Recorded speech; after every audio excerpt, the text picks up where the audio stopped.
back, theater people. This is Jim at Drama Queen Graphics, and this is Theater Branding in the Digital Age, Part 8. I'm presenting my 11 rules for successful theater branding, and this is rule number 8, which we covered quite thoroughly in rule number 7. So let's move on, shall we? There are a bevy of design professionals that can help you brand your theater. And before you throw up your hands and scream budget, there are budget-friendly ways to get the branding help that you need. But before I go any further, I realized that I promised you some more information about how to get a damn logo. And as we are in the graphic professionals section, this seems like the place to do it. So here's some more information about how to get that logo. You can find a wide array of design professionals on Upwork.com. The artists have portfolios and their rates on the website, and you can sort of take it from there. Next, we have 99 Designs, which works a little differently. Here you choose the price package that you want. Various designers will submit logo designs for your perusal. From all the submissions, you choose the design you like best, and that person gets the money.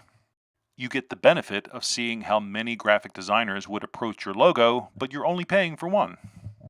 Behance.net is part of the Adobe world. It's a portfolio system where artists can post their work and you can find the person that you want to work with. I'd say in general, the level of talent on Behance is very, very high.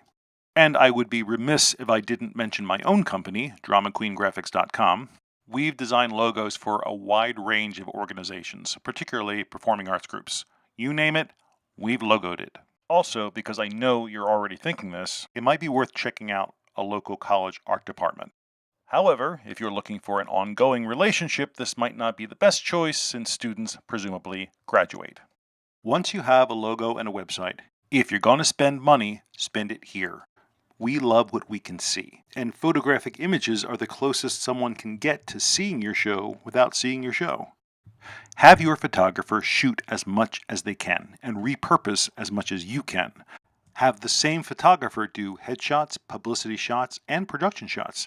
They'll probably give you a much better rate.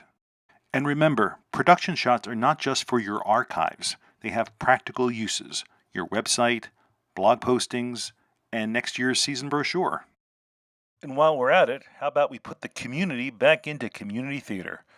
Audiences love the familiar, so feature your actors in your marketing pieces. I know most actors don't need any encouragement, but these, quote, local celebrities, many of whom have their own personal brands, can add great exposure to your production. Or be your own photographer. All you need is a smartphone and an AD with a lot of time on their hands. And the best part is that it costs you nothing. While this is more of a marketing strategy, and I did say I was focusing on branding issues, I could easily argue that snapshots of community members working on a community show is also branding. It says we are a community theater. This kind of exposure continues to tell people who you are, and how the public perceives you is your brand. You're not just selling that particular show, but you are continuing to develop your theater's narrative. A graphic designer is a one-stop source. They're a bit like a primary care physician. They can connect you with whatever you need. They're accustomed to working with photographers, web designers, illustrators, and printers, so they can hook you up with some knowledge.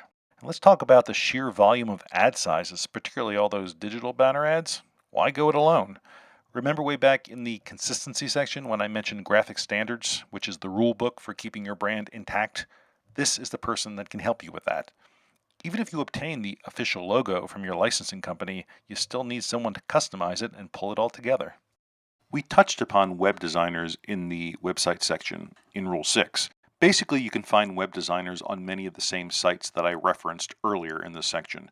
You can even find people who will help you with your Squarespace site. SoldOutRun.com has a lot of great ideas in general, but particularly a lot of great ideas for using video.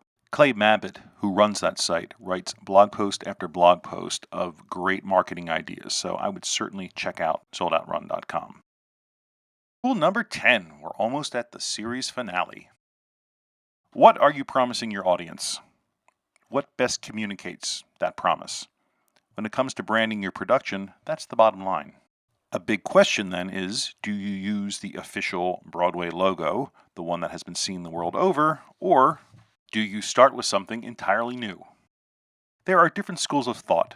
The pro-official argument is that using the official logo saves money because you are taking advantage of brand equity that already exists. It might sell more tickets, unclear. I have no data on that. Perhaps if you are in a high tourism area and don't have a huge subscriber base, it's not a bad idea. And many licensing companies offer the official artwork for a very low price. On the other side of the argument, By using the original brand, are you making a promise that despite your hard work, best intentions, and your very healthy ego, cannot come true? And if your theater has its own interpretation of a show, are you faithfully promoting that vision? And does relying on the official logo inhibit your theater's ability to brand your individual production as part of a cohesive season? And there's the danger of looking like a touring company. Just saying. And if you couldn't tell from my heavy editorializing, I fall into the con category.